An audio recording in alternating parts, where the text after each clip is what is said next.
Okay, San Cristobal has been very nice, but it's time to get on the road again.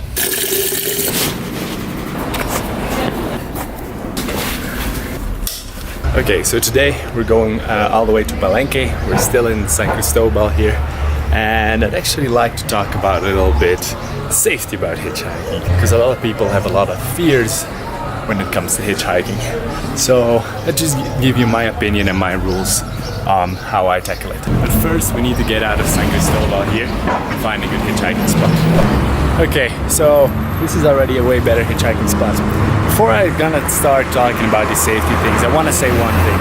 I have never had any bad experience yet hitchhiking. I've hitchhiked from Belgium to Greece, which was about 2,500 kilometers. I'm already over 600 kilometers here in Mexico. The thing is, I've done over 3,000 kilometers, which isn't that much. I'm not a very experienced hitchhiker, but so far I've never had any real problems. Really, hitchhiking is an amazing thing, and you will meet amazing people along the way. You will also see the good in people. It's a great thing. Nevertheless, there are some stories of things happening to hitchhikers, and things can happen. So I have a couple of rules, but really I've never had any issues so far, only good, positive, amazing experiences.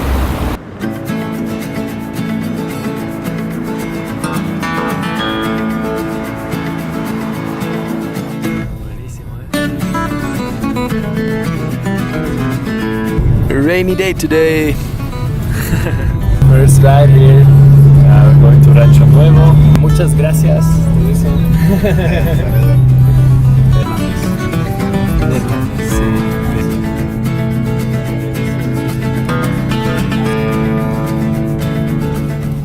Okay, got our first ride already to a highway with an exit of Palenque, which is over there. Anyway, let's get to these rules. Okay, so rule number one is without a doubt having a good intuition. When you get into a car, just trust your feeling. No matter how friendly somebody can be or what smile they have, what car they have, trust your feeling. You will feel if something is wrong and not right. And just deny the ride, move on, be friendly and respectful, but move on. As I said, I've never canceled any ride yet, but if you feel it's wrong, just don't get into the ride. Okay, that's rule number one. Okay, got into the next ride here with this really friendly man. A beautiful view over here.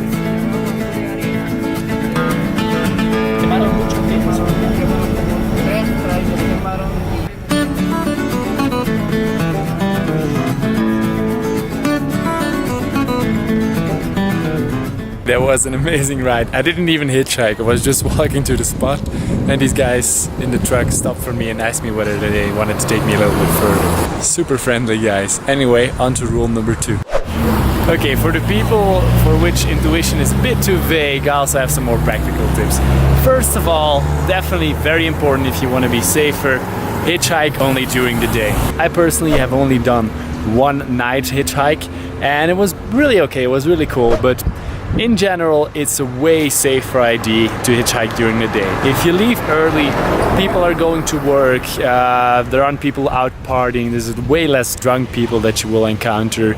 People will also travel longer distances, it's better.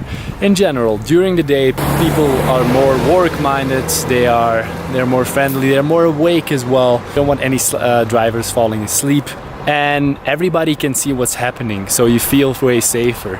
You always can reach out to other people if there would be an issue. As I said though, I've never had an issue before. Anyway, let's catch a ride over here.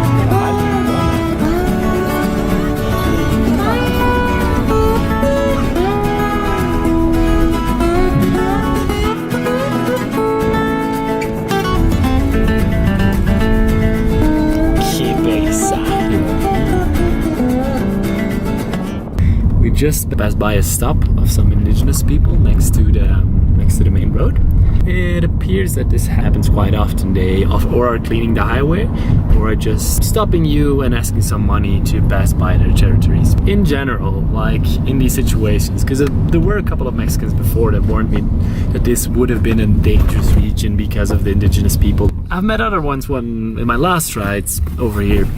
They told me clearly, if you're just a respectful person, just be friendly and positive, there's never something that actually will happen. And this is a good thing about hitchhiking as well. I'm here with Mexican people and so we just pass by without any problems. But in general, they told me and they explained me that if you come here and you're not a respectful person and just want to pass by, don't want to pay anything, and I don't know, maybe start being offensive to these people, of course, some things might happen. There might be a situation that gets hostile, but if you're not a person provoking the hostile situation and you're just a positive, respectful, friendly person, you can pass by and even get some smiles back, get some positive energy back from these people. Because from what I've heard, these indigenous people can be very nice people as well. They protect nature a lot, they conserve nature a lot. They have their own rituals and traditions, and they keep them that way. So in general, nice little lesson that I learned here about indigenous people, humanity, and how you shouldn't be too preoccupied if you're a gentle and positive person in general. Alright, let's continue to ride here.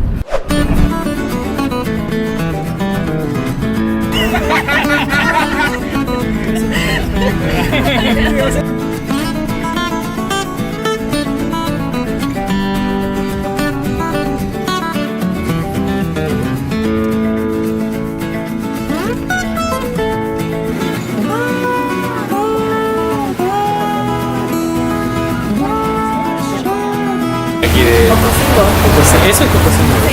So we're in Cocosingo. We're gonna have some lunch here with the people that I'm hitchhiking with, and they're gonna drop me off a little bit further where the highway splits towards Palenque.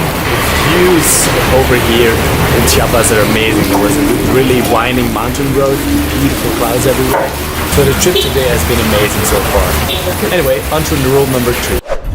Okay, back in the car. So, next rule, be positive and communicate always. Even if you don't speak the language, you can always use body language to communicate with people. For example, if somebody passes by, just a car that passes by, or some people on the street are passing by and looking strange at you, you can just wave at them, have a smile, and there's a very big chance that people are just gonna wave back and smile back at you. And that way you disarm a lot of tension, a lot of stress that you have in yourself. If you're just a positive person, if you just have a positive vibe, and try to communicate as well as you can and do it with a smile, people will react to that. People will help you get a ride or help you out in general. In terms of safety, this will also help you. If you have people around you that like you because you're just respectful and positive, you're gonna feel way safer as well. Before you get into a ride, just communicate directly with the driver, ask him a couple of questions, do it with a smile and see how they react to it. It will give you a good idea straight away, intuitively, whether you can trust this person or not. So rule number 3, be positive and communicate as much as you can. Okay, rule number 4, hitchhike in places where there's a little bit of crowds at least. For example, I just arrived at a place where the main highway splits the Palenque, but I checked whether there was a little bit crowds around at least. So as you can see over here, there's some little shops over there. Right next to me there's also a little shop there. The thing is, I can go to any of these places right now if there really should be something wrong. I have to be honest though, I've broken this rule many times. But it's just a good rule for if you would feel uncomfortable somewhere. Go to a place where there is some people and you always have an option to just back out and go and get some help from other people around. However, I have to add, the more deserted place is, the more often people will take you. If a place is really deserted, people will easily think that it will be difficult for you to get a ride and pick you up. While if you have a lot of people, for example a city or the exit of a city, it's often way more difficult to get a ride. You will feel safer over there, but it's more difficult to get a ride. Anyway, so number 4 is go to a place where there's some crowds. Alright, into the next ride. Getting closer to Palenque. It's beautiful over here though, the mountainsides are really crazily beautiful, the clouds, the trees, and I have to say today was one of the best hitchhiking days. Like, although some people recommend me to not take it. It's been one of the best rides, like been picked up quite quickly. Very friendly people as well, like this friendly guy over here. So an agronomical engineer at Tapachula. Always interesting to have these types of rides. Anyway, let's enjoy the ride here.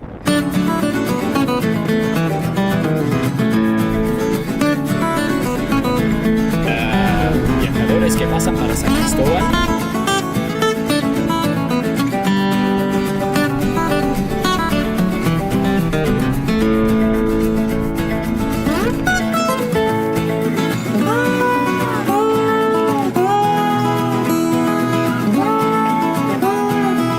We quickly passed by a really beautiful river over here. They called Aguas Azul, and now there's not that much sun, but if the sun's out, apparently these rivers get super blue because there's a certain mineral in the soil. Always nice to stop by these cool little spots over here. Okay, let's continue the ride. Okay, so on to the next rule. Rule number 5. Never putting your bags in a car before you're in it as well. I have to say I've broken this rule many times, because if you have a good feeling about the route and you feel that you can trust the people, there's no worries of just putting your bag already in the back or another place without jumping in the car. There are stories, however, of people who just threw in their bags in the back of a truck, for example, and then the truck drove away. So 2 extra tips that I can give you if you really want to avoid this is 1, ask for help opening the truck or asking where you can put your stuff. That way the driver actually has to get out of the car and help you put your bags in the car and can't drive away. And the second one would be, that's actually what I do, is have 1 bag that you can just, where most of your stuff is in. For example, your clothes that are all in my big blue bag over here. That is with less valuable stuff, and then have your smaller bag that you always have with you. You can take in the front of the car, like this one, where your most valuable stuff is in. For me, for example, my laptop and my camera, I'll leave in this bag. But as I said, in general, this is more if you really want extra safety. If you have a really good feeling about the ride, there's no reason why you can't just throw your stuff in the back and then get in the front. Anyway, let's continue. So we arrived in Palenque, still with the same awesome guy. He's actually gonna give me a tour in Palenque right now with the car to show around the whole place. Super friendly with him. Okay, let's check it out. Exploring Palenque here with my hitchhike driver.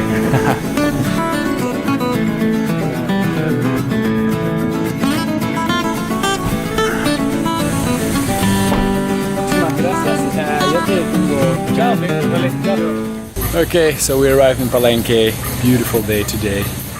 Arrived here quite late. It's already past 8 o'clock, so I actually maybe kind of broke my not hitchhiking during the night rule, but that's okay. I haven't planned anything yet in terms of accommodation though, so let's just quickly find a hostel here. Alright, so arrived at the cozy little hostel here in Palenque. Looks beautiful though. Go and have a look outside. Looks really nice. See the stones over here. Anyway, to finish up on the whole being safe while hitchhiking, one more rule actually: just be safe at where you stand when you hitchhike. The place where I shot the river passing by would have been a very bad spot.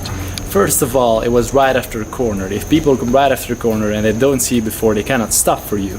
Also, should the driver not be very careful and be driving quite at the side, you would have no place to jump aside. So make sure, you never know that there's somebody drunk or somebody sleeping and they slip off the road. Make sure you always have space to jump away from a car that's coming.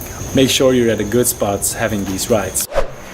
And then to finish up, there is one thing that I have as a really last resort. I've never ever had to use this. In my last hitchhiking trip in Europe, I didn't even have this. This is pepper spray, okay? So actually somebody recommended me here in Mexico, another hitchhiker, to be really safe. But be very aware when you use things that are offensive.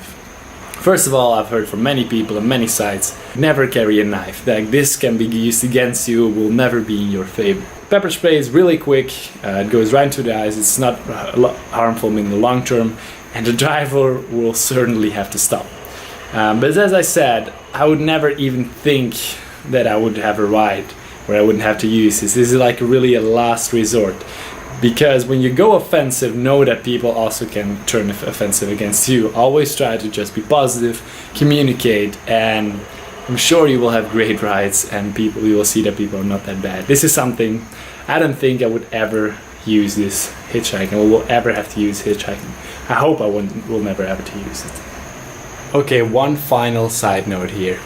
The road that I actually took today was actually disrecommended to me by various Mexicans even coming here. Actually, because 2 months ago, between the road between San Cristobal and Palenque, 2 European guys, one German and one Swiss guys, were killed when going through here with cycling on a big cycling adventure. However, I also met other people that told me if you're just an open, respectful and positive person, there won't be any trouble. There are a lot of indigenous people in this region, and there are some problems between the government and the indigenous people of this area, which are causing frictions, and there are some assaults. They stop people to pay money. This is logical that these people would disrecommend it to me. But the thing is that I know about hitchhiking is that often it's even considered safer because it's locals that pick you up, and if I'm in the truck with locals, you get just through problems even easier. So in a lot of cases, I wouldn't say this is true for every time. I'm not gonna preach anything over here, but I was definitely not scared at all actually to hitchhike this, because I knew if I would get in a car, it would be with a good local, with a good person, and I would get through this area way quicker. Anyway, it was a little adventure, sure, and you might call it a little bit crazy because I knew that it was more dangerous and that people disrecommended to do this. But it was just a beautiful day. I had amazing sights. I did not have to wait more than 10 minutes for any ride. So I could definitely say that this proved that even in dangerous areas, if you take these good tips that I just gave you, it's really okay to hitchhike, and most likely it will be an amazing experience where you can meet local people, they give you local insights, and you will have surprises and memories that you won't forget. Anyway, that's about it for me today. I'm out.